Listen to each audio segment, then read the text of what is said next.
Most of you are wasting 2, sometimes 3 full years waiting for your peach, plum, and cherry trees to fruit, and it's not because of your soil, your climate, or bad luck.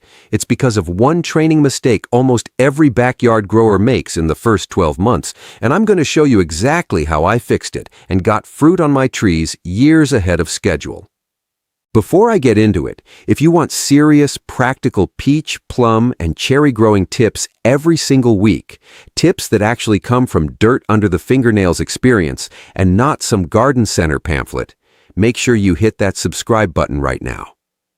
I put out real orchard content that saves you years of trial and error, and you don't want to miss what's coming next. In this video, I'm going to walk you through the exact technique I used to get my peach, plum, and cherry trees producing real usable fruit 2 full years earlier than what most growing guides tell you is possible. I'll explain why most trees take so long to fruit in the first place, break down the actual biology behind it in plain language, and then give you a step-by-step system you can copy on your own trees starting this week. By the end of this video, you'll know exactly what to look for on your own trees and what to change today. Let's talk about why this happens in the first place, because if you don't understand the problem, the fix is never going to stick in your head. Most people buy a young tree from the nursery, they dig a hole, they drop it in the ground, they water it, and then they just wait. They treat the tree like it's on autopilot, like it's going to figure out fruiting on its own timeline, and there's nothing they can do to speed that up. That mindset right there is the single biggest reason backyard orchards take 5, 6, sometimes 7 years to give a real harvest when commercial growers are pulling fruit off trees of the same age in year 2 or 3. The mistake isn't laziness, it's misunderstanding what the tree is actually doing during those early years. A young tree has one job in its head, and that job is survival, not reproduction. It wants to build roots, build trunk, build canopy, because in nature, a tree that fruits too early while it's still small and weak is a tree that's gambling with its own life. So if you leave it alone and let it do whatever it wants, it's going to spend every ounce of energy on growing bigger before it even considers putting energy into flowers and fruit. On top of that, most growers make it worse by over-fertilizing with nitrogen-heavy feeds in the first 2 years, thinking more feeding equals faster growth equals faster fruit. It actually does the opposite. Heavy nitrogen tells the tree, you're still in survival mode, keep building wood, don't worry about reproducing yet. And that pushes fruiting even further down the road. Another common mistake is letting the tree grow completely unpruned in those early seasons, thinking pruning will slow it down. In reality, unpruned young trees put all their energy into height and length instead of building the kind of branch structure that actually supports fruiting spurs. So you end up with a tall, leggy, good-looking tree that takes forever to produce anything you can eat. Now let's get into the actual biology behind this, because once this clicks for you, you'll never look at a young tree the same way again. Fruit trees go through what's called a juvenile phase before they're capable of flowering at all, and during this phase, no matter what you do, the tree physically cannot produce blossoms. It just doesn't have the hormonal maturity yet. But here's the part almost nobody explains properly. The length of that juvenile phase isn't fixed. It's not some hard-coded number written into the tree's DNA that says 5 years, no exceptions. The juvenile phase is controlled by a balance of plant hormones, mainly the relationship between gibberellins, which push vegetative growth, and the hormones that trigger flower bud formation, which get stronger as the tree accumulates enough stored carbohydrates and reaches enough physical maturity in its wood. Vigorous, fast, unchecked vertical growth actually keeps gibberellin levels high, and high gibberellin levels suppress flowering. That's the whole secret hiding in plain sight. A tree that's constantly throwing long, whippy, upright shoots is a tree that's chemically telling itself to stay in growth mode and delay reproduction. So the goal isn't to make the tree grow slower out of pure restriction. It's to redirect that growth energy in a way that lowers those growth hormones and encourages the tree to shift into a more balanced fruit-producing hormonal state earlier than it would on its own. Once you understand that flowering is a hormonal decision the tree makes based on its growth pattern and not just a countdown clock based on age, everything about early fruiting starts to make sense. So here's exactly what professional and commercial growers do differently, broken down into steps you can start applying immediately. Step 1 is controlled root restriction in the first year or two, and I know that sounds scary, but hear me out. Commercial nurseries often grow young trees in root-limiting containers or use root pruning techniques specifically because a slightly restricted root system reduces excessive vegetative vigor and pushes the tree toward earlier flower bud formation. In your backyard, you don't need fancy container systems.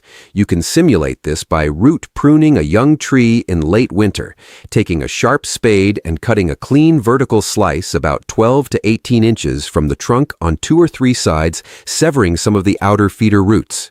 This sounds aggressive, but it triggers a stress response that shifts the tree's hormonal balance toward reproduction instead of pure vegetative sprawl. Step 2 is summer pruning instead of relying only on dormant pruning.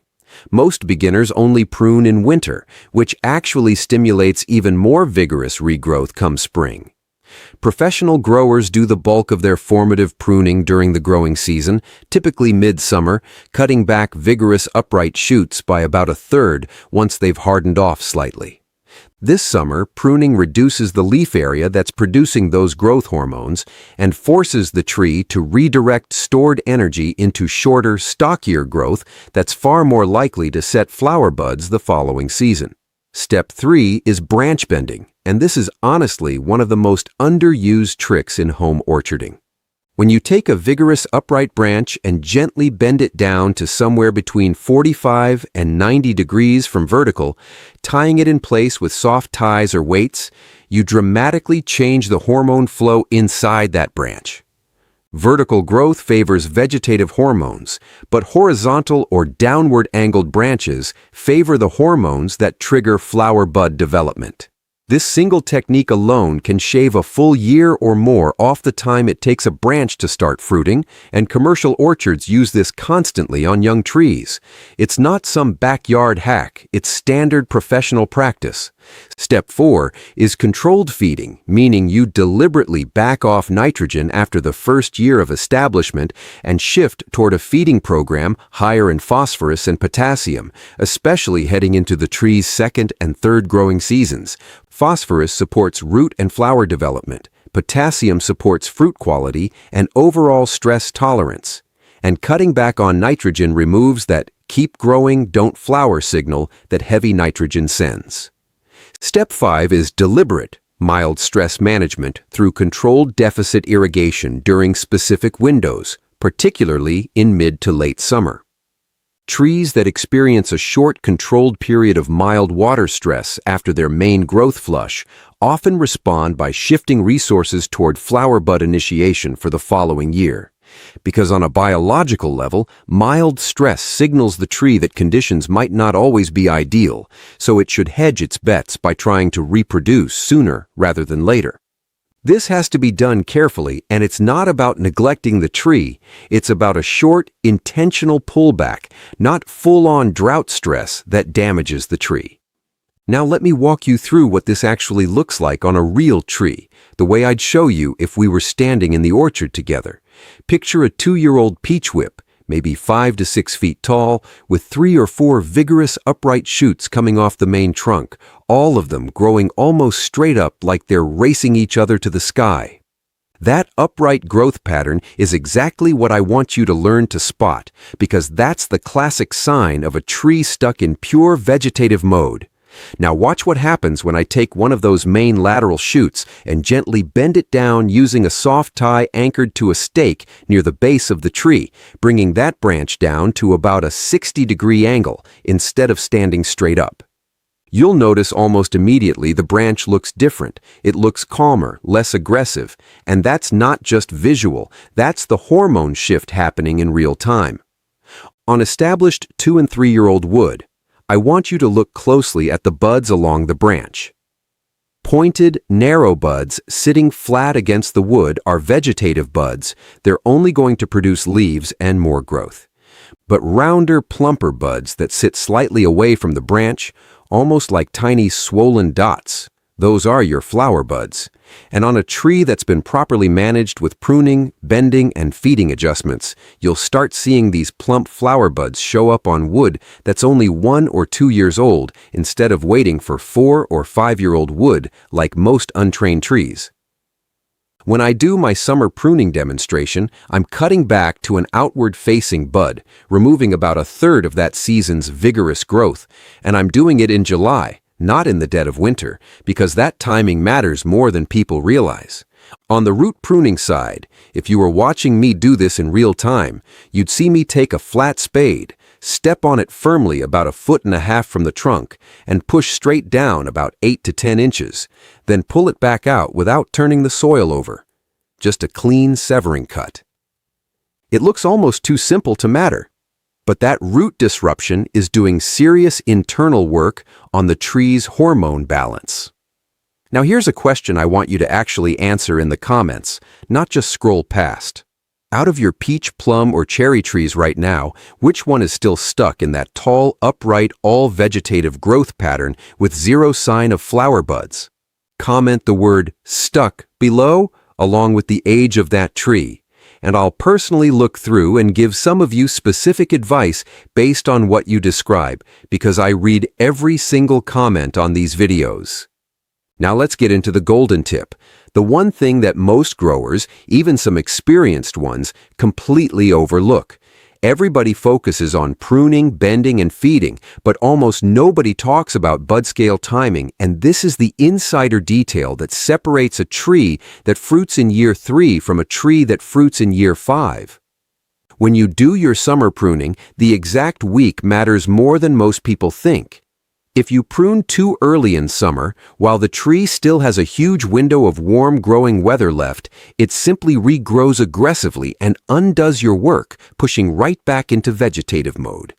But if you prune during that narrow window right after the tree's main spring growth, flush has slowed down, typically indicated by the terminal bud on each shoot starting to look tighter and more compact instead of continuing to unfurl new leaves, you catch the tree at the exact moment it's naturally beginning to shift its internal hormone balance for the season, cutting at that precise window locks in flower bud formation far more reliably than cutting even 2 or 3 weeks too early. Commercial growers actually track this shoot tip behavior almost like a calendar, walking their blocks weekly during early to mid-summer, just watching for that terminal bud tightening signal before they bring in the pruning crews. Most backyard growers just pick a random weekend in July because that's when they have free time, and they miss this window completely, which is a huge reason their trees take an extra year or 2 longer than they should. Before we wrap up, let's go through some common mistakes I see over and over again that will completely sabotage everything we just talked about.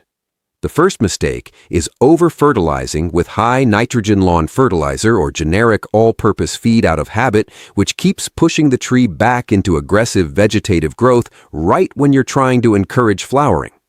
The second mistake is pruning too hard in winter and not at all in summer, which is backwards from what actually triggers early fruiting. The third mistake is skipping branch bending entirely because it looks unnecessary or fussy, when in reality it's one of the fastest, cheapest, and most effective techniques available to a home grower. The fourth mistake is being impatient with root pruning, either doing it too aggressively and shocking a young tree too hard, or being too scared to do it at all and missing out on the benefit completely. The key is a controlled, moderate cut, not a full circle trench around the entire root zone. And the fifth mistake, probably the most common one of all, is simply giving up on the technique after one season because the tree didn't flower immediately, when in reality, these hormonal shifts often take a full growing cycle or 2 to show up as visible flower buds. So consistency across multiple seasons is what actually delivers the 2-year head start we're talking about. Look, growing your own peaches, plums, and cherries is one of the most rewarding things you can do in your backyard, but waiting 5 or 6 years for that first real harvest can honestly make people give up before they ever get to enjoy the payoff. You don't have to wait that long. Every technique I walked you through today, the summer pruning timing, the branch bending, the root pruning, the feeding adjustments.